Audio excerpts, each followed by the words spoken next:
أعوذ بالله من الشيطان الرجيم بسم الله الرحمن الرحيم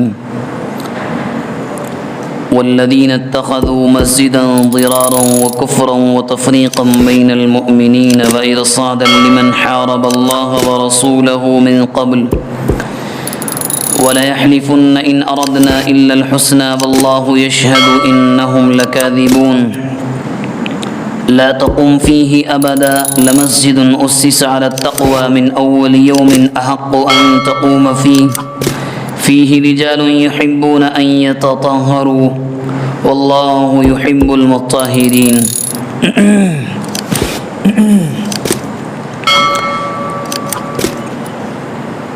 یہ قرآن مجید کا 11واں پارہ ہے اور سورہ توبہ کی چند آیات ہیں. ان آیتوں میں اللہ تبارک و تعالی نے ایک مسجد کا ذکر کیا ہے جس کو مدینہ منورہ کے قریب بنایا گیا تھا مسلمانوں کو نقصان پہنچانے کے لیے. اب سوال یہ ہوتا ہے کہ مسجد سے مسلمانوں کو نقصان تو نہیں پہنچتا، یہ تو عبادت کے لیے، اچھی باتوں کے لیے، تبلیغ کے لیے، تعلیم کے لیے استعمال کی جاتی ہے. مگر چونکہ سب سے پہلی بات تو یہ کہ اس زمانے میں زمین اور آسمان کا رشتہ وحی کے ذریعے جڑا ہوا تھا. کچھ بھی اوپر نیچے ہوتا تھا اللہ کی جانب سے حضرت جبرائیل علیہ السلام وحی لے کر آ جاتے تھے. چاہے کوئی کتنا ہی جھوٹ بول لے، بہانے بنا لے، مگر اللہ کے نبی پر وحی کے ذریعے سے حقیقت کھل جاتی تھی. اب منافقین نے ایک مسجد بنائی.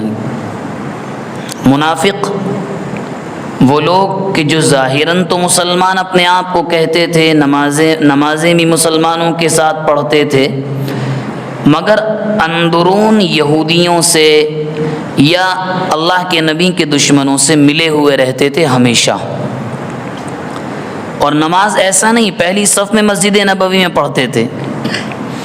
اب ہوا یوں، انہوں نے ایک مسجد بنائی. چونکہ ظاہر سی بات ہے ہر بات تو اللہ کے مسجد نبوی میں یہ چھپ چھپ کر نہیں کر سکتے، کوئی جگہ تو چاہیے. مسجد بنائی کہاں؟ قباء میں، جو مدینہ منورہ سے چند کلومیٹر کی دوری پر ہے. اور یہ وہی جگہ ہے جہاں پر اللہ کے نبی نے پہلی مسجد بنائی تھی جب آپ ہجرت کر کے آئے تھے، اور آپ نے وہیں پر قیام فرمایا تھا. مسجد قباء کے بالکل پاس میں تھوڑی دوری پر منافقین نے مسجد بنائی. اور ان میں ایک آدمی ہے، اس کا نام تھا عامر. وہ سب سے آگے تھا مشرک، مگر پڑھا لکھا تھا تو عیسائیت کو قبول کر لیا تھا اور اللہ کے نبی کا بڑا سخت دشمن تھا. بہت سی روایات میں آتا ہے غزوہ احد میں اور دوسری لڑائیوں میں بڑا اس نے اللہ کے نبی کے خلاف لوگوں کو بھڑکایا، بہت سے کام اس نے کیے. اس مسجد کے بنوانے میں اسی کا ہاتھ تھا. اب مسجد تو بن گئی، ظاہر سی بات ہے اللہ کے نبی سے زیادہ، چاہے کوئی مانے یا نہ مانے، اس زمانے میں بھی آپ سے زیادہ مقدس تو کوئی نہیں تھا، نہ آپ سے بڑی کوئی شخصیت تھی. تو مسجد کی اوپننگ کے لیے، افتتاح کے لیے یہ آٹومیٹک تھا کہ وہ اللہ کے نبی کو بلاتے کہ آپ آئیں، ذرا ایک نماز پڑھا دیں، افتتاح کر دیں.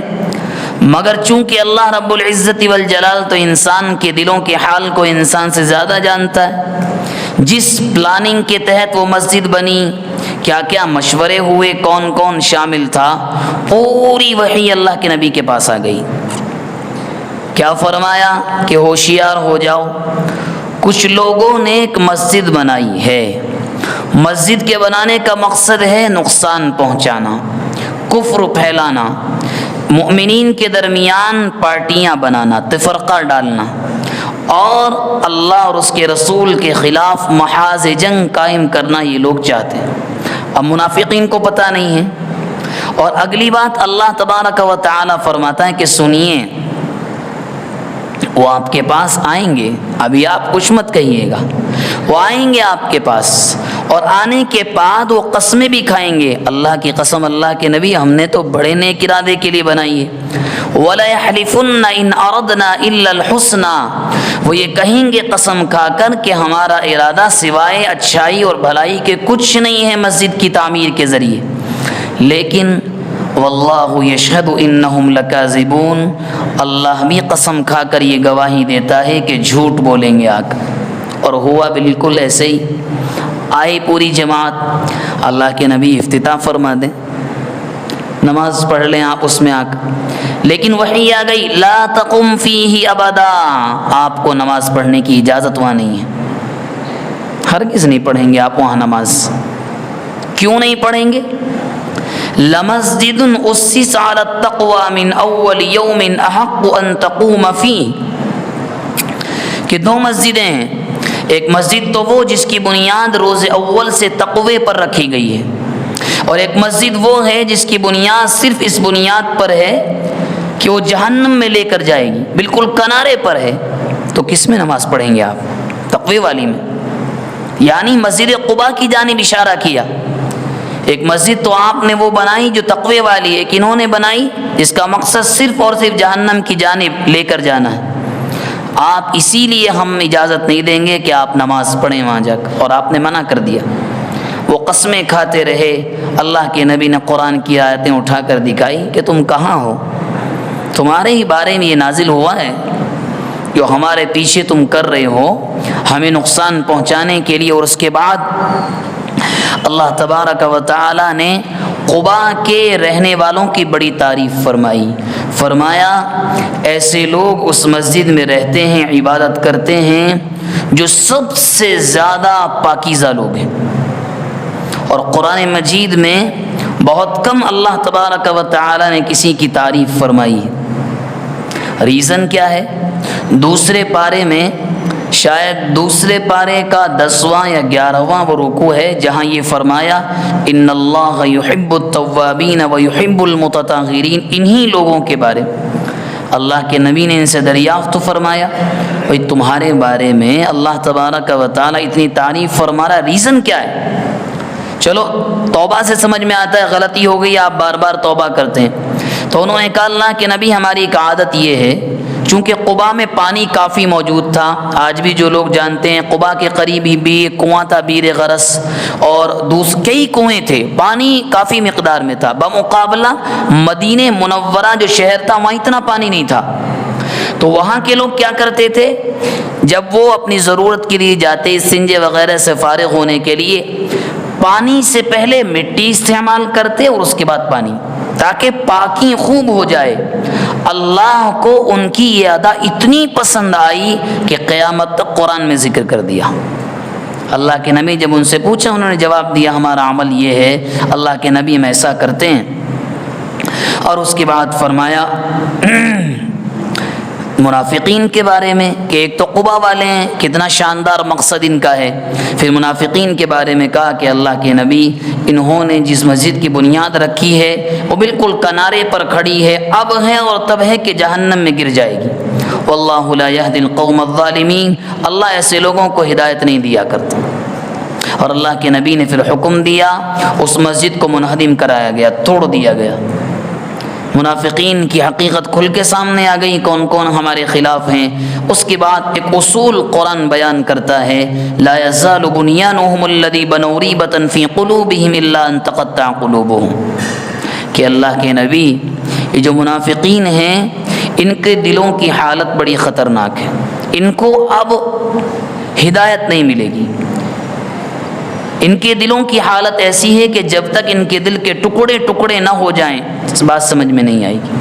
اب آپ کہیں گے کیسا ہے؟ بالکل یہ ایسا ہی ہے، مثال کے ذریعے سمجھاؤں، جیسے کسی کو کینسر ہو جائے، اسٹیج بالکل آخری چلی گئی ہو، چاہے کتنے بھی آپریشنز آپ کر لیں ناممکن ہے کہ شفا مل جائے موجودہ زمانے تک۔ بالکل منافق کے دل کا حال ایسے ہی ہو جاتا ہے کہ وہ اسلام اور مسلمانوں کے خلاف کوششیں کرتا کرتا کرتا کرتا اس درجے پہنچ جاتا ہے کہ ہدایت کی امیدیں ختم ہو جاتی ہیں۔